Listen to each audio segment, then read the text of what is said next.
Assalamualaikum warahmatullahi wabarakatuh. Selamat datang di podcast Astana Mahakaya 18. Kadang kita baru sadar betapa mahalnya suatu kesalahan karena tagihannya datang dalam bentuk banjir, longsor, ekonomi rakyat yang hancur. Banjir di Sumatera karena tambang ilegal bukan hanya cerita tentang alam yang rusak. Ini juga tentang ekonomi yang salah arah. Bagaimana caranya kita cari uang, bagaimana bisnis dijalankan, dan siapa yang membayar biaya tersembunyi dari semuanya itu. Hari ini kita akan bahas satu hal penting. Apa mungkin kaya, berkembang, dan membangun kerajaan bisnis tanpa harus menghancurkan masa depan? Dan inilah Astana Mahakaya 18. Mulai relevan. Tambang ilegal itu, kalau dilihat sekilas, seperti jalan pintas ekonomi. Bayangkan, dengan alat berat dan beberapa orang, emas bisa keluar dari perut bumi. Uang mengalir deras. Ada pemodal, ada pengepul, dan juga ada jaringan. Tapi, ada satu hal yang orang sering lupa. Biaya yang tidak pernah masuk ke dalam laporan keuangan. Siapa yang akan membayar? Ketika sungai meluap dan membawa lumpur ke desa-desa. Sawah tertutup material longsor. Jalan terputus, pasar lumpuh, UMKM berhenti berdagang. Pemerintah harus mengeluarkan anggaran miliaran rupiah untuk perbaikan jembatan, sekolah, dan juga rumah warga. Jawabannya adalah kita semua melalui pajak, melalui harga barang yang naik, melalui kesempatan kerja yang hilang. Secara bisnis, tambang ilegal itu sebenarnya adalah defisit moral dan juga defisit masa depan. Untung di neraca keuangan sempit, rugi besar di neraca sosial dan juga lingkungan. Di sisi lain, ada modal bisnis yang pelan-pelan muncul. Tidak cuma mengejar beberapa besar laba, tapi juga bagaimana cara laba itu dihasilkan. Di sini, kita bicara bukan cara berpikir. Bisnis itu bukan cuma mesin uang, tapi juga mesin peradaban. Dan ini yang menjadi salah satu nafas dari Astana Mahakaya 18. Astana Mahakaya 18 bukan tambang, bukan pemain ilegal mining, tapi juga sebuah grup usaha yang pelan-pelan membangun ekosistem dari kuliner, properti, kesehatan, keuangan, hingga teknologi, media, dan juga edukasi. Dengan satu prinsip, tumbuh tapi tidak merusak. Naik kelas, tapi tidak mengorbankan masa depan orang lain. Beda ya antara kaya dari merusak dan makmur dari membangun. Mari kita lihat banjir dari kacamata ekonomi. Ketika banjir itu terjadi karena hutan di hulu dibabat habis. Ada beberapa kerugian ekonomi yang sering tidak tercatat. Pertama, petani kehilangan musim tanam. Sawah tertutup lumpur, tanaman rusak. Itu artinya kehilangan penghasilan berbulan-bulan. Kedua, UMKM setempat berhenti berjualan. Warung, kios, bengkel, dan semuanya itu terhenti karena akses terputus dan konsumen mengungsi. Ketiga, aset produktif rusak. Mesin, stok barang, kandang ternak, semuanya lenyap dalam semalam. Keempat, biaya kesehatan meningkat. Air kotor, sanitasi yang buruk, penyakit yang merebak. Uang keluarga habis buat berobat, bukan buat berkembang. Sementara itu, pemodal tambang ilegal mungkin sudah memindahkan keuntungan mereka ke kota lain. Bahkan mungkin ke luar negeri. Di titik ini, banjir bukan cuma bencana alam. Dia adalah bukti bahwa modal ekonomi yang salah akan menyerang balik. Pertanyaan penting sekarang adalah, di tengah kekacauan modal ekonomi seperti ini, bisnis mau berdiri di sisi mana? Astana Mahakaya 18 sebagai holding memilih di jalur yang mungkin tidak selalu paling cepat, tapi lebih berkelanjutan.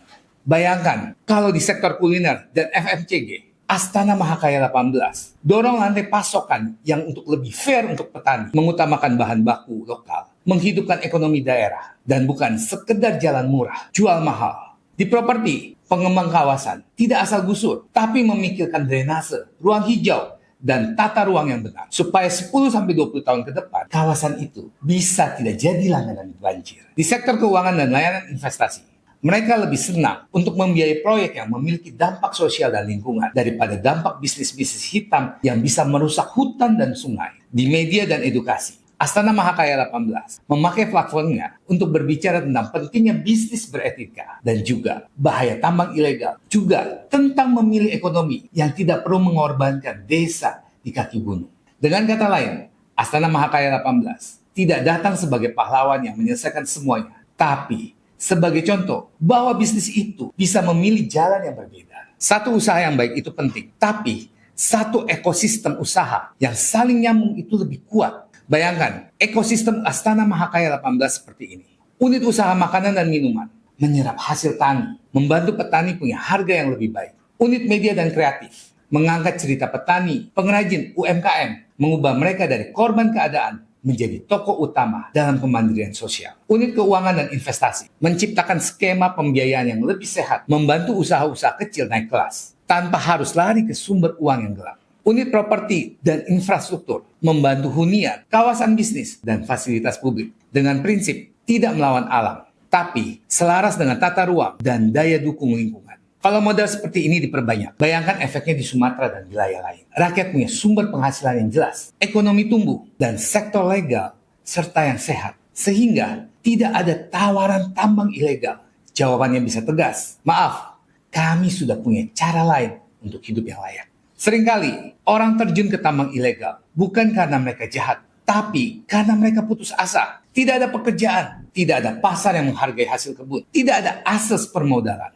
Nah, di sini justru peran grup bisnis seperti Astana Mahakaya itu jadi lebih penting. Dengan membangun jaringan usaha yang menyerap tenaga kerja lokal, menciptakan pasar yang stabil untuk produk daerah, memberikan akses pelatihan dan pembiayaan, maka tambang ilegal kehilangan salah satu bahan bakar utamanya, ketidakberdayaan ekonomi masyarakat. Bisnis yang sehat bukan hanya soal tidak ikut merusak, tapi soal menciptakan alternatif yang nyata agar masyarakat tidak punya alasan lagi untuk masuk ke lingkaran hitam ekonomi ilegal. Bayangkan, 10 tahun ke depan kita bisa memilih 2 skenario. Pertama, Sumatera jadi pulau yang penuh luka di mana-mana. Hutan habis, sungai kotor, banjir jadi agenda tahunan. Investasi resmi takut masuk karena risiko terlalu tinggi. Yang kedua, Sumatera jadi contoh transformasi ekonomi hijau. Lahan dikelola dengan bijak, bisnis-bisnis legal tumbuh dengan subur. Dan nama-nama seperti Astana Mahakaya 18 dikenal sebagai pionir kelompok usaha yang berani bilang, kami tidak mau kaya sendirian dan kami tidak mau kaya dengan merusak. Pilihan itu sedang kita buat hari ini. Lewat keputusan siapa yang bisa kita dukung. Di sini, apapun yang kita bangun dan modal ekonomi seperti apa yang kita yakini. Banjir akibat tambang ilegal di Sumatera adalah alarm keras bahwa kita harus mengelola ekonomi tidak bisa lagi seperti dulu.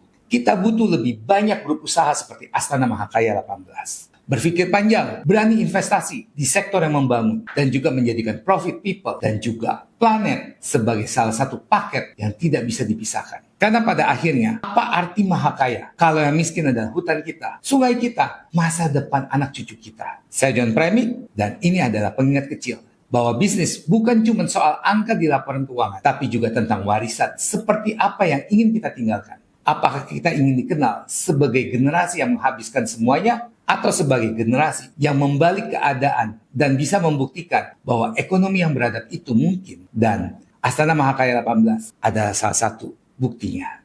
Sumatera sedang berduka.